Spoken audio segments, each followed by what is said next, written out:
Hey, welcome to another video. So before we talk about my arm controls, I'm doing an experiment on the fuel that we fill up our tanks in our daily vehicles. So you know how people say that, oh, Murphy's and HEB gas has water in it, right? First of all, water cannot be mixed with fuel. The part that is true is when they say that it's not as good as other gas stations like these.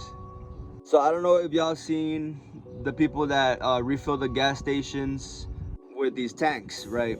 They refill every gas station with the same gas that's in the same tank, but the only difference they do is they put different chemicals in each gas station.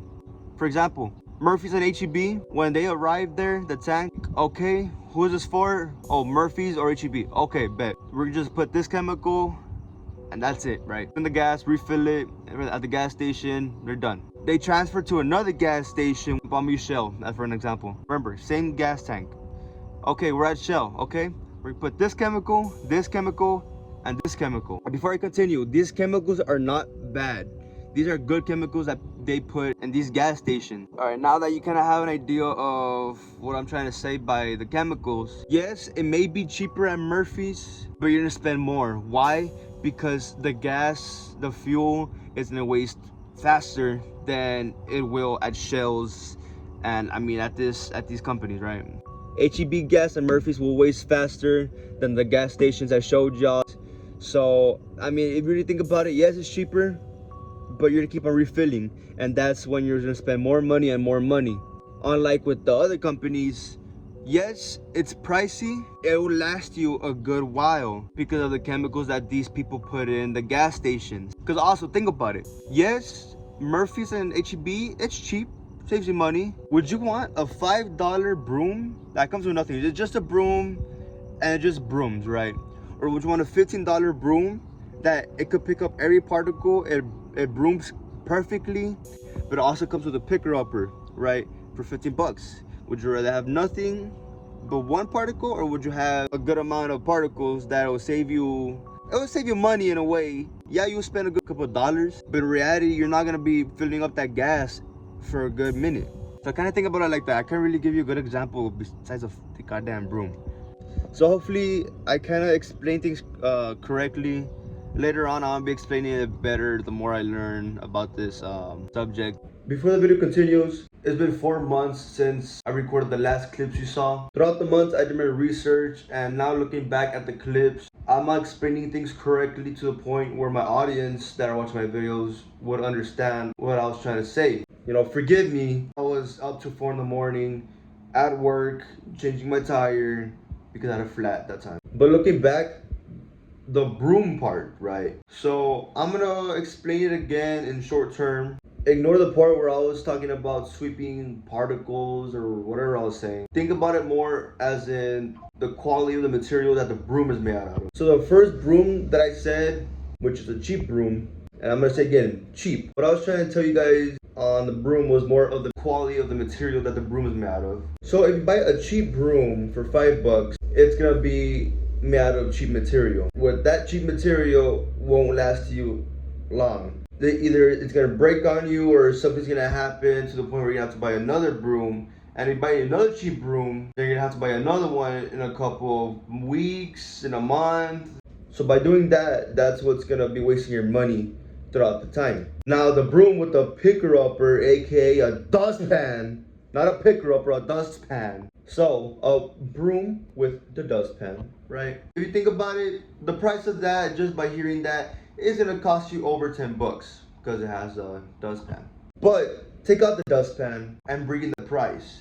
15 bucks for a broom. 15 plus bucks will save you so much money. Yeah, you're gonna spend more money than the $5, but that broom's gonna be your best friend till you die. That broom is gonna be a survivor for months, probably years. That's gonna be there forever. You're not gonna have to spend another 15 plus bucks for another broom. Why? Because of the quality of the material that the broom is made out of. It's better material than the cheap broom. This is the better way to explain it with the brooms, because whatever I said with picking up dust or whatever, nothing had nothing to do with the fuel. That example sucked. It didn't explain correctly on what I was trying to talk about with the fuel from Murphy's and HEB and the other gas stations that, oh, well, hold on. I forgot about this. So since I did more of my research, I found a website. If you guys want to look through it, see what gas stations are better. And the gas stations have this sticker on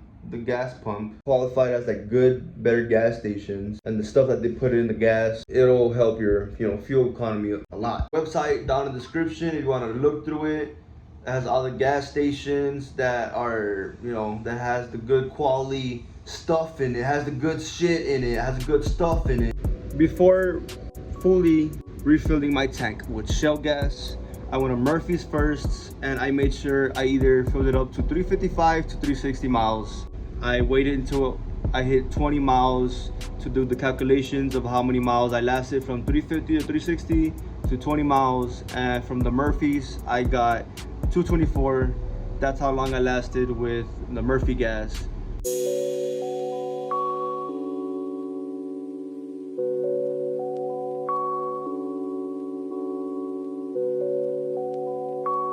After I went to Shells, I was in 20 miles. From 20 miles I went to 360 to 355, and the miles I lasted between 355 to 360, all the way to 20 miles I've lasted 256 miles.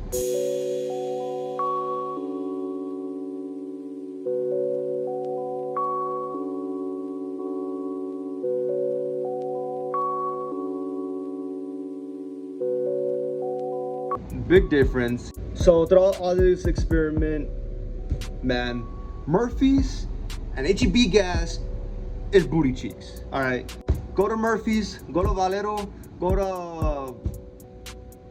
what's the Murphy's? Go to Shells, man. Go to Valero. Go to the other ones except for HEB and Murphy's. Subtracting the Murphy's and the Shell gas, 32 miles I got. So that means Shells lasted 32 miles extra than Murphy's, which is crazy. So I mean, now we know that that Murphy's and HEB gas sucks. We are full on Shell gas now. My car is slurping on that Shell gas. That Shell gas. So in the previous videos, I have said that my axle's messed up, or arm control's bent. It was the bushings that are connected to the arm control.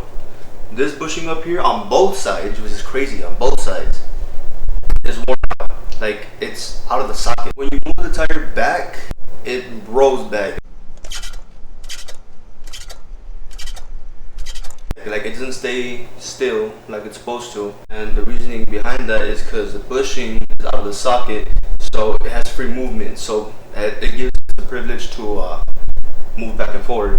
So I bought the parts already on both sides. By the time I put these tools on, I could align the tires, or align the car, get new tires. But before that, I kind of want to see if I could get a down payment on some suspensions before getting new tires and balancing the tires. I think in every bump and like dip that I hit, the suspension is hitting my tires, which is scraping it, and it's wearing them out faster. Every time I have to change the tires, because the wires are out and it's always in the side of the left side of the tire where the system, like, it's closer to suspension, and I'm checking it out, there's like a rubbing mark on it because my suspensions are dirty. So I mean, it's like if you rub a thumb against the dirt and it's clean after, right? It's pretty much like that. I want to buy new suspensions before getting new tires, because what's the point of getting new tires if it's gonna scrape on my tires and wear them out faster?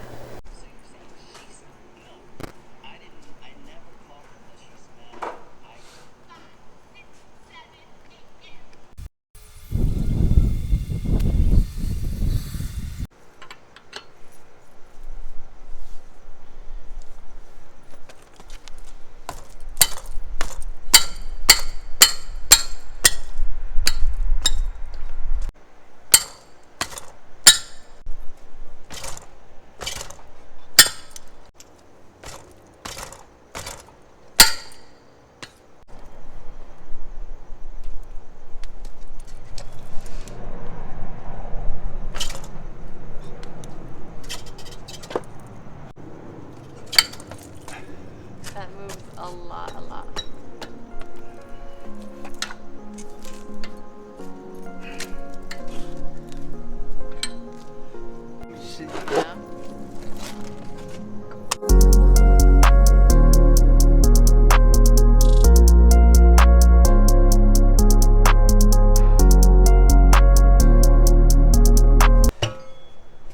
It's already all wired up. Big boy wired up, but I don't know. I don't think I explained it to y'all, but or not explained it, but showed y'all. But this is the spacer that I'm using for the car. Take out these nuts. Replace here.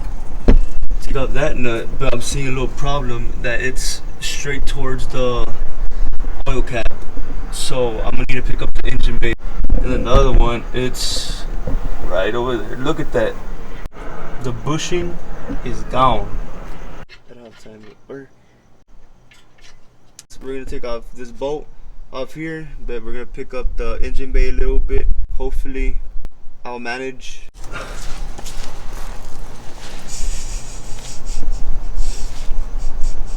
Why are you laughing? Your sister or what? No, you. Me? What are you talking about? On the camera. People probably think we're crazy laying on the floor. We're stealing the Cadillac converter, babe. Do you know what to use those for? What? Or do you know what Cadillac converter is?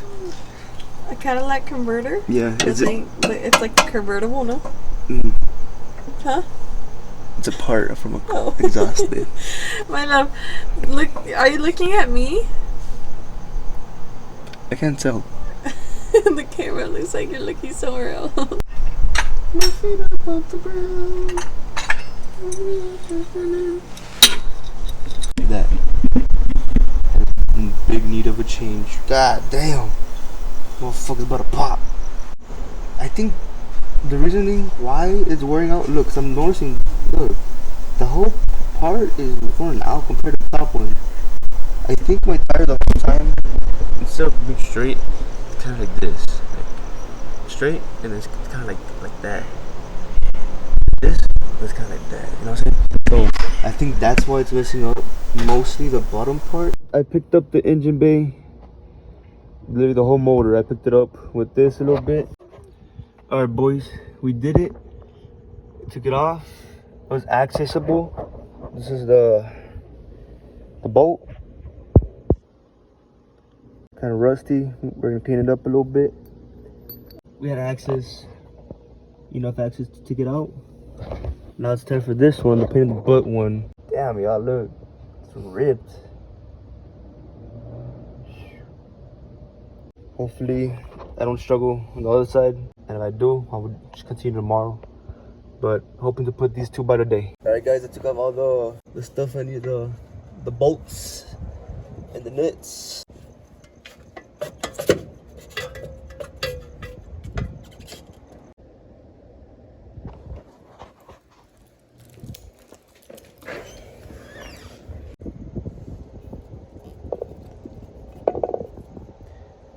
Bro, you could take out the damn thing.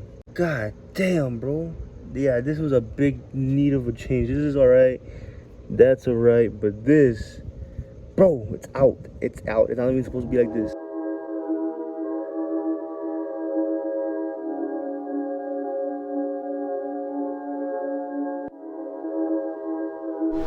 So guys, it's the morning and I finally put in the bolts. So last night was a struggle. I couldn't put that bolt in that's over there. It was too dark, first of all, and I couldn't see nothing. And I was getting frustrated and some things went down. Last night was hell, but now this morning, you know, I feel better. It's a new start, you know, everything put on, tightened up correctly with my foot. Because, yeah, I mean, if I had to loosen that thing up with my foot, then that means I have to tighten it up with my foot too. So, I put the tire on already too.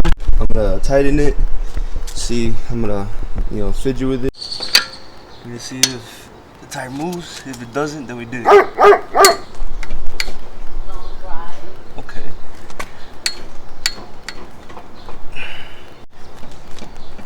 Okay. Okay. Do it again. We'll do it one more time. Just for clearance. Clearance. Yup, now we did it, boys. We did it. We fucking did it. The tires care. I'm driving away with success to the tire shop.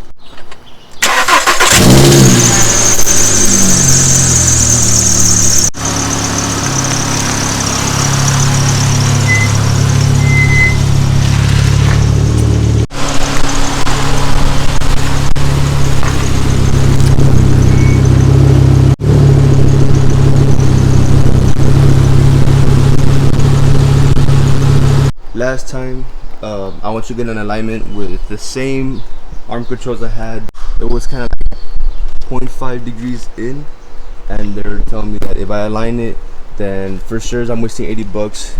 Alignment could just, you know, mess up with the bushings like that. So they didn't even know what to tell me. So I was just assuming it was the axles.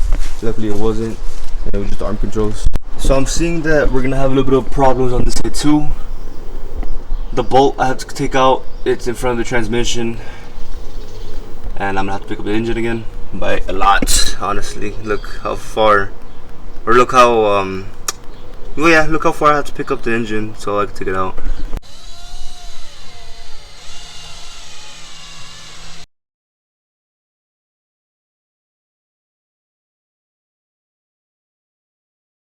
You know how I told y'all that I had to take off this bolt, but the transmission's in front of it, so I don't have access to it? Well, I had to take off the joints, screws out of the joint, so I can manage to move the whole engine. As you can see, the whole engine is literally moving back and forward. Now that I could do that, I could push the engine a little bit forward, so I could take out the bolt, and we could put on the arm control. So guys, as much as we try to push the engine forward, we can't take out the bolt, so I'm gonna go try to get a bar. Hopefully it helps me out more to push the engine, but man, I'm trying to push everything and I can't. It's pretty hard, so hopefully I could manage with the two I'm gonna buy. Guys, I finally took it out. It was a pain in the ass. That didn't help. That didn't help. That one helped just a little. I used a damn jack stand to push the motor enough so I could take out the bolt. So thank the Lord for that, and it was a perfect fitment too. So thanks to the jack stand, that helped me out a lot. Because if not, I don't even think I would have been able to take it out with the crowbar. I'm done with the hard one. Now let's get to the easy one.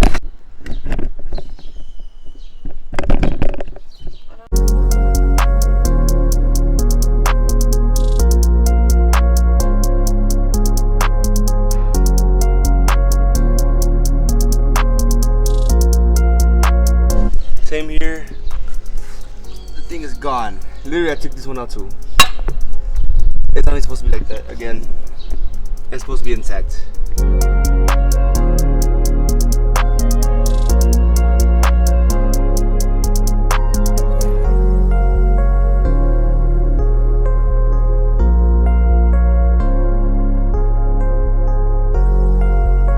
Alright guys, we have put in the most hardest bolt on first. With these two, you have to have it really tight. I don't have a torque wrench, so I can't torque it, but I did the best I can. Doing this adds a little extra strength to the tightening. Actually, let me show y'all how I did it. Maybe some of y'all don't know, you know, this could probably help someone out. So I have it like this, you know, and then you just push, okay, well, that's the most I'm gonna do, because I already tightened it like the most, so not the most I could, but where it feels right. Already got this one ready, and now we just need these screws down here. Where is it? Down here, and then we're good on both sides. Brand new arm controls.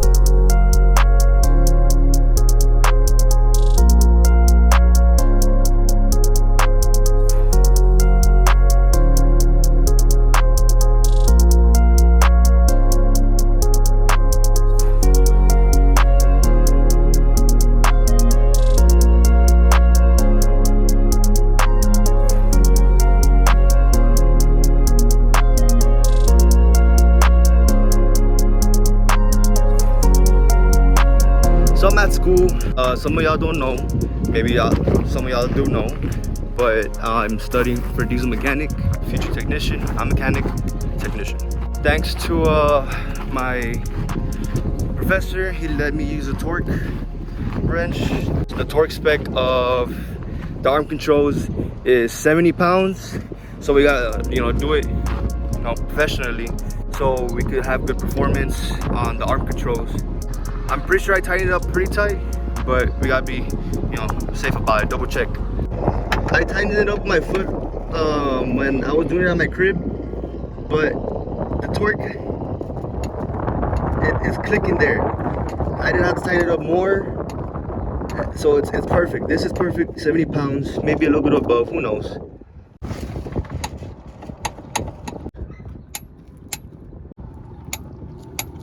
There you go, 70 pounds.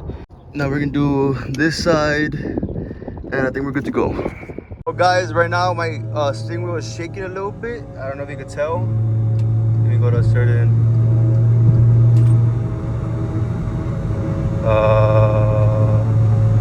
look at my hands. They're shaking. The reason behind it is because I don't have an alignment, or it's misaligned. So from braking and driving a certain type of limit, it is making my car shake, and it's not fully straight. It's somewhere there, but we can make it straighter with an alignment. So an alignment is gonna help a lot. Might not get new tires yet. I'm gonna balance the tires I have right now, and then from there we're gonna talk about seeing what kind of suspension we should be getting for the car, because that suspension is next. Because right now I hit a dip. Let's say a dip. I hit a dip, and I heard something scrape, like pretty bad. So suspensions is a big need. But for now, we're gonna focus on alignment, balancing tires, and just drive carefully around the dips and stuff like that. So, but yeah, we're doing amazing so far with the car. We're doing big improvements, whatever. We're doing big boy stuff.